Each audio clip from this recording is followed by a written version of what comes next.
Hello everyone. Good morning, सुप्रभात, सत श्री अकाल, आदाब, नमस्कार, जय हिंद, वंदे मातरम।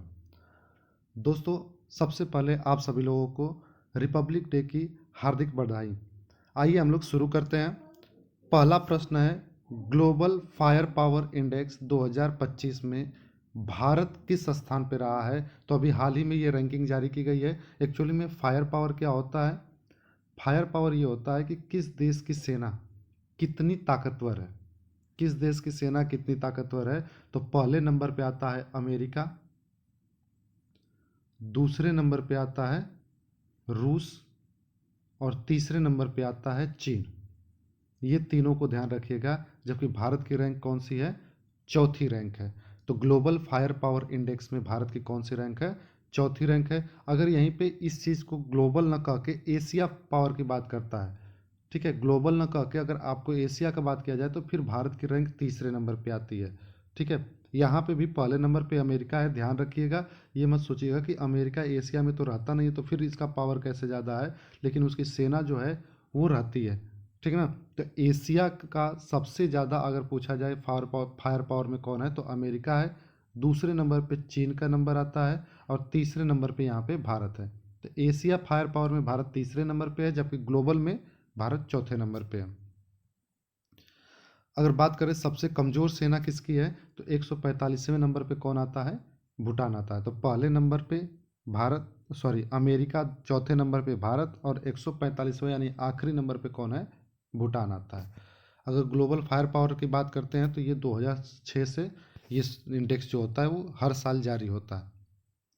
कुछ महत्वपूर्ण सूचकांक की और बात करते हैं तो वैश्विक शांति सूचकांक, ग्लोबल पीस इंडेक्स, इसमें भारत का रैंक कौन सा है?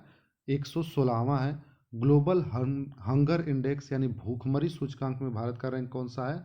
105वां है। वैश्विक नवाचार सूचकांक में अगर बात करते हैं तो वैश्विक नवाचार सूचकांक में भारत का रैंक कितना है? 39वां है। विश्व प्रेस फ्रीडम इंडेक्स यानी विश्व प्रेस स्वतंत्रता सूचकांक में भारत का रैंक कितना है? 159वां है। बात समझ में आए? उसके बाद अगर कानून की बात करते हैं कि भारत में कानून का राज कितना है, यानी कि कानून के तहत काम कितने होते हैं, तो उस रैंकिंग में हम 79वें नंबर पे आते हैं। बात समझ में आए? कितने नंबर पे आते हैं? 79वें नंबर पे हम लोग कानून का नियमन में आते हैं। और विश्व प्रशंसता में जो है हम लोग किस में आते हैं? हैप्पीनेस इंडेक्स में 126 नंबर पे आते हैं। बात समझ में आए? इसके अलावा अगर बात किया जाए HDI में, ह्यूमन डेवलपमेंट इंडेक्स में हम कितने नंबर पे आते हैं? 138वें नंबर पे आते हैं, सॉरी 34वें नंबर पे आते हैं। ठीक है। इसके अलावा और अगर आपसे बात किया जाए तो भ्रष्टाचार सूचकांक में हम कितने नंबर पे आते हैं? 93वें नंबर पे आते हैं। ठीक है। सबसे ज़्यादा अगर पूछा जाए भ्रष्टाचार कहाँ पे होता है, तो ये होता है सोमालिया में। ठीक है, सबसे पहले नंबर पे जो आता है वो कौन आता है? सोमालिया आता है। ये भ्रष्टाचार में पहले नंबर पे है। बात सुन में आए? आइए आगे देखते हैं अगला प्रश्न। 15वां राष्ट्रीय मतदाता दिवस कब मनाया गया? तो राष्ट्रीय मतदाता दिवस की अगर हम बात करते हैं तो ये मनाया जाता है किस दिन? ये मनाया जाता है 25 जनवरी को, यानी कि कल इसका मनाया गया था। ठीक है। क्यों मनाया गया था? क्योंकि 25 जनवरी 1950 को भारत का जो है चुनाव आयुक्त की नियुक्ति हुई थी। और पहले चुनाव आयुक्त की बात करते हैं तो वो कौन थे? सुकुमार सेन। कौन थे? सुकुमार सेन। ये 25 जनवरी को जो हुआ नियुक्ति हुआ था उसमें थे। ध्यान रखिएगा, पहले जो थे शुरू में चुनाव आयोग में सिर्फ एक ही चुनाव आयुक्त होते थे, लेकिन इस समय एक मुख्य चुनाव आयुक्त होते हैं और 2 सपोर्टिंग होते हैं। ठीक है। आगे अगर हम बात करते हैं तो इस वर्ष की जो थीम रखी गई थी वो क्या रखी गई थी? वोटिंग जैसा कुछ नहीं, वोट जरूर डालेंगे हम। ठीक है। यानी इस बार की थीम क्या है? वोटिंग जैसा कुछ नहीं, वोट जरूर डालेंगे हम। ठीक ना। तो अगर जैसे निर्वाचन आयोग की बात किया जाए तो जैसे मैंने बताया अभी कि इसकी स्थापना कब हुई थी? 25 जनवरी 1950 को हुई थी। इसका मुख्यालय कहाँ पे है? तो इसका मुख्यालय है दिल्ली में। वर्तमान में निर्वाचन आयुक्त कौन है मुख्य रूप से?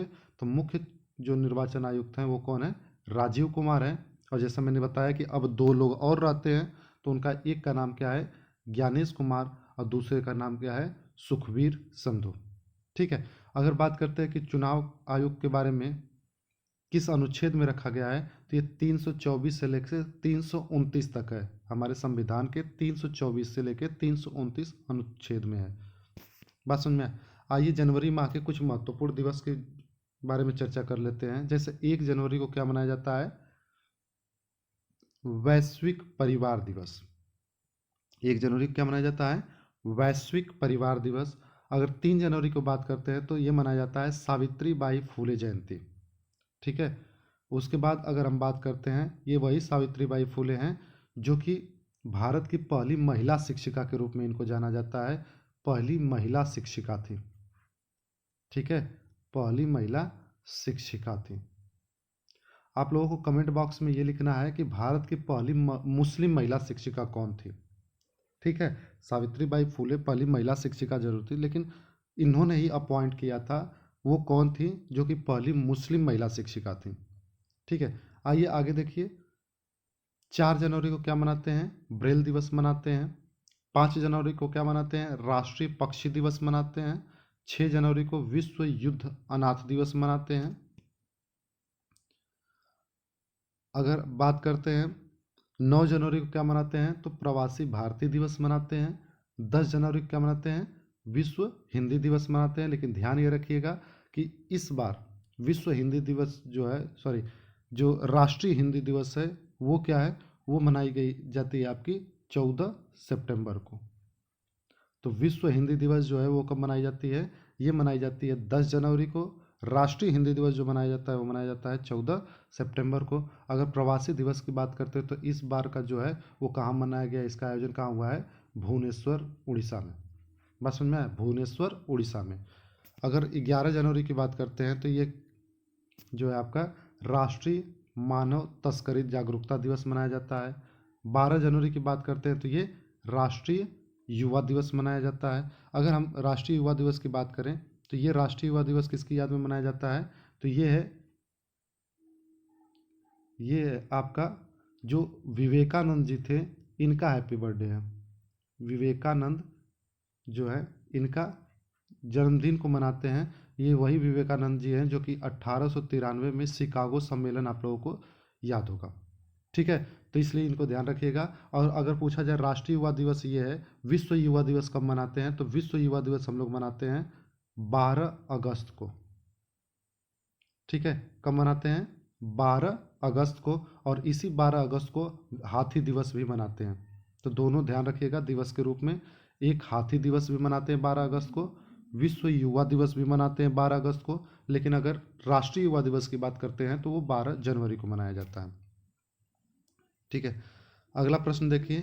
फिक्की फ्रेम्स के नए ब्रांड एम्बेसडर कौन बने हैं? फिक्की फ्रेम्स, तो ये इसके नए ब्रांड एम्बेसडर कौन बने हैं? ये बने हैं आयुष्मान खुराना। कौन बने हैं? आयुष्मान खुराना। ठीक ना। और याद ये रखना है आपको कि सबसे ज़्यादा ये इंपॉर्टेंट ये है कि जो आयुष्मान खुराना बने ये पहले ब्रांड एम्बेसडर हैं, फिक्की फ्रेम्स के पहले ब्रांड एम्बेसडर हैं, इसलिए ध्यान रखिएगा। अगर फिक्की का फुल फॉर्म पूछा जाए तो क्या बताएंगे? Federation of India chambers of commerce and industry. Federation of India chambers of commerce and industry. अगर आगे बात करते हैं तो फिक्की की स्थापना कब हुई थी? 1927 में। मुख्यालय कहाँ है? नई दिल्ली में। इस समय अध्यक्ष कौन है? हर्षवर्धन अग्रवाल। फिक्की के अध्यक्ष कौन है? हर्षवर्धन अग्रवाल। कुछ और ब्रांड एम्बेसडर की अगर हम बात करें तो सोनू सूद, जिनको अभी हाल ही में थाईलैंड टूरिज्म का ब्रांड एम्बेसडर बनाया गया है। पंकज त्रिपाठी को जो है मध्य प्रदेश टूरिज्म का जो है ब्रांड एम्बेसडर बनाया गया है। करीना कपूर खान को जो है वो तंबाकू नियंत्रण के लिए ब्रांड एम्बेसडर बनाया गया है। ठीक है, तो Sonu Sood Thailand tourism, Pankaj Tripathi Madhya Pradesh tourism, Kareena Kapoor जो खान है उनका तंबाकू नियंत्रण के लिए ब्रांड एम्बेसडर बनाया गया है। इसके अलावा अगर बात करते हैं तो पीवी सिंधु को साइबर सिक्योरिटी ब्रांड एम्बेसडर बनाया गया है। और रश्मिका मंदाना को मिनिस्ट्री ऑफ पोर्ट शिपिंग का बनाया गया है। ठीक है, तो याद रखिएगा, अगर यहाँ पे पीवी सिंधु साइबर सिक्योरिटी का बनाया गया है और रश्मिका मंदाना को ministry of port shipping and waterways की ब्रांड एम्बेसडर बनाया गया है। इसके अलावा मनु भाकर की बात करते हैं तो इलेक्शन कमीशन ऑफ इंडिया की जो है वो नेशनल PWD आइकन बनी है। ठीक है, तो इलेक्शन कमीशन ऑफ इंडिया की नेशनल PW आइकन कौन है? मनु भाकर। ये यही मनु भाकर हैं जिनको अभी हाल ही में मेजर ध्यानचंद्र खेल रत्न पुरस्कार सम्मानित करने के लिए नामित किया गया था। ठीक है, और अब तो दिया भी जा चुका है। शीतल देवी की अगर बात करते हैं तो ये क्या है? पैरा आर्चर के लिए एक तरीके से मोटिवेट करने के लिए इनको एम्बेसडर के रूप में बनाया गया है। ठीक है, अगला प्रश्न है, हाल ही में अंडर 19 महिला विश्व कप में हैट्रिक लेने वाली पहली भारतीय महिला कौन बनी है? जैसा कि आप लोगों को पता होगा कि अभी जो है अंडर 19 महिला विश्व कप चल रहा है। ठीक है, तो इसमें हाल ही में हैट्रिक लेने वाली कौन बनी है? तो देखिए, अंडर 19 की बात है, हरमनप्रीत जो है वो नेशनल टीम में खेलती हैं, स्मृति मंदाना भी नेशनल में है, शेफाली वर्मा भी नेशनल में है। यहाँ पे कौन है? वैष्णवी शर्मा। अगर इन तीनों की बात करते हैं, हरमनप्रीत, स्मृति और शेफाली, तो ये तीनों लोग जो हैं वो बैट्समैन्स हैं। तो ऐसे भी आप याद कर सकते हैं क्योंकि हैट्रिक के विकेट की बात की गई है, बाउंड्री की नहीं बात की गई है। तो यहाँ पे कौन है? वैष्णवी शर्मा। स्मृति मंदाना के रूप में ये याद रखना है, अभी हाल ही में इन्होंने क्या किया है, महिलाओं की तरफ से, भारत की तरफ से महिलाओं में 4000 रन बनाने वाली जो है दूसरी महिला बनी है। ठीक है, तो अंडर 19 विश्व कप में इन्होंने जो विकेट लिया है वो किसके खिलाफ लिया है? मलेशिया के खिलाफ हैट्रिक विकेट लिया है। ठीक है ना, तो ये आपको याद रखना है, भारत की पहली खिलाड़ी बन चुकी हैं। अगर आयोजन की बात करते हैं तो ये आयोजन भी मलेशिया में ही हो रहा है, ध्यान रखिएगा, मलेशिया में हो रहा है और मलेशिया के खिलाफ भी इन्होंने क्या किया है? ये हैट्रिक विकेट लिया है। आगे बात करें, राष्ट्रीय पर्यटन दिवस 2025 कब मनाया गया था? तो राष्ट्रीय पर्यटन दिवस जो है 2025 कब मनाया गया था? क्या वो 23 जनवरी को, क्या वो 24 जनवरी को मनाया गया था, या फिर 25 या फिर 26? 23 जनवरी, 24 जनवरी, 25 जनवरी या 26 जनवरी? तो देखिए, जैसा आप जानते हैं 24 जनवरी को अगर हम बात करते हैं तो इसी दिन उत्तर प्रदेश दिवस भी मनाया जाता है और इसी दिन राष्ट्रीय बालिका दिवस भी मनाया जाता है। ठीक है, और एक्चुअली में ये कब मनाया गया है? ये मनाया गया आपका 25 जनवरी को। तो ध्यान ये रखिएगा कि 25 जनवरी को आपको राष्ट्रीय मतदाता दिवस भी मनाया जाता है, 25 जनवरी को ही आपको पर्यटन दिवस भी राष्ट्रीय वाला मनाया जाता है। बात समझ में आया? कुल मिला के जाहिर सी बात है, पर्यटन को प्रोत्साहन देना है, सांस्कृतिक ऐतिहासिक जो प्राकृतिक धरोहर है भारत की उसको बढ़ावा देना है। और अगर बात करते हैं इस साल की थीम क्या थी 2025 में, तो समावेशी विकास के लिए पर्यटन, ये इस वर्ष की क्या थी? थीम थी। आइए जो कुछ और महत्वपूर्ण जो दिवस है उसको बात करते हैं। पीछे हम लोग 12 जनवरी तक की बातें कर चुके हैं। आगे अगर बात करते हैं तो 15 जनवरी को क्या मनाया जाता है? भारतीय मौसम विज्ञान विभाग की स्थापना दिवस के रूप में मनाते हैं। ठीक है, तो भारतीय मौसम विज्ञान विभाग दिवस की जो स्थापना थी उसको भी मनाते हैं। और साथ ही साथ 15 जनवरी को ये क्या मनाते हैं? थल सेना दिवस मनाया जाता है। ठीक है, अगर बात करते हैं 16 जनवरी को तो राष्ट्रीय स्टार्टअप दिवस मनाया जाता है। 19 जनवरी की बात करते हैं तो राष्ट्रीय आपदा प्रतिक्रिया बल यानी NDRF दिवस मनाया जाता है। 20 जनवरी को भी बीच में याद रखिएगा, 20 जनवरी को क्या मनाया जाता है? 20 जनवरी को पेंगुइन जागरूकता दिवस मनाया जाता है। ठीक है, क्या मनाया जाता है? पेंगुइन जागरूकता दिवस, तो इसको भी याद रखना है। उसके बाद अगर बात करते हैं 22 जनवरी को, जैसा कि आप लोगों को पता होगा कि इस साल उसके 10 साल पूरे होते हैं, बेटी बचाओ बेटी पढ़ाओ जो अभियान था दिवस के रूप में नहीं मनाते, लेकिन इस साल आपके लिए इम्पोर्टेंट है क्योंकि इस दिन जो 22 से लेके अब 8 मार्च तक इसका अभियान चल रहा है। ठीक ना, इसके 10 साल पूरे होने पर।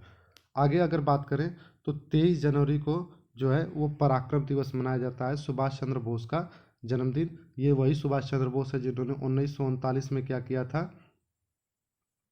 1939 में इन्होंने फॉरवर्ड ब्लॉक की स्थापना की थी और साथ ही साथ इन्होंने क्या किया था? फॉरवर्ड ब्लॉक की स्थापना की थी। और इनकी एक पुस्तक है, वो क्या नाम है? Indian struggle. इनकी पुस्तक का नाम याद रखिएगा, पूछा जाता है, इंडियन स्ट्रगल। ये सुभाष चंद्र बोस की पुस्तक है। अगर बात करते हैं 24 जनवरी को क्या मनाया जाता है, तो 24 जनवरी को राष्ट्रीय बालिका दिवस जैसा मैंने बताया मनाया जाता है। उसके साथ साथ 24 जनवरी को क्या मनाया जाता है? अंतर्राष्ट्रीय शिक्षा दिवस, ध्यान रखिएगा, राष्ट्रीय बालिका दिवस है, अंतर्राष्ट्रीय शिक्षा दिवस है, और फिर राष्ट्रीय जो आपका उत्तर प्रदेश दिवस भी इसी दिन मनाया जाता है, ठीक ना। तो अब आप जो अंतर्राष्ट्रीय शिक्षा दिवस है ये 24 जनवरी को, लेकिन जब राष्ट्रीय शिक्षा दिवस की बात किया जाएगा तो ये बनाया जाता है 11 नवंबर को मौलाना अबुल कलाम आज़ाद के बर्थडे पर, ठीक है। तो 11 नवंबर को राष्ट्रीय शिक्षा दिवस मनाया जाता है, जबकि अंतर्राष्ट्रीय शिक्षा दिवस कब मनाया जाता है? 24 जनवरी को। 25 जनवरी की बात करते हैं तो अभी मैंने बताया कि भारतीय राष्ट्रीय पर्यटन दिवस और मतदाता दिवस दोनों मनाए जाते हैं 25 जनवरी को, ठीक है। उसके अलावा आपको याद होगा 30 जनवरी को हम लोग क्या मनाते हैं? 30 जनवरी को मनाया जाता है आपका, इसको कई रूप दिए जाते हैं, जैसे शहीद दिवस भी कहा जाता है, ठीक है। उसके अलावा इसको शोक दिवस भी कहा जाता है, राष्ट्रीय शोक दिवस, बात समझ में आया? तो या फिर शहीदी दिवस भी कहा जाता है इसी चीज़ को। ये तीनों के तीनों दिवस एक ही नाम है 30 जनवरी, क्योंकि आपको पता होगा 30 जनवरी 1948 में नाथूराम गोडसे ने क्या किया था? गांधी जी की हत्या की कर दी थी। तो इस वजह से ये दिवस पूरे याद रखिएगा, ठीक है। आज के लिए इतना ही रखते हैं, मिलते हैं नेक्स्ट वीडियो में, तब तक हंसते रहिए, मुस्कुराते रहिए, पढ़ाई लिखाई करते रहिए। Bye bye.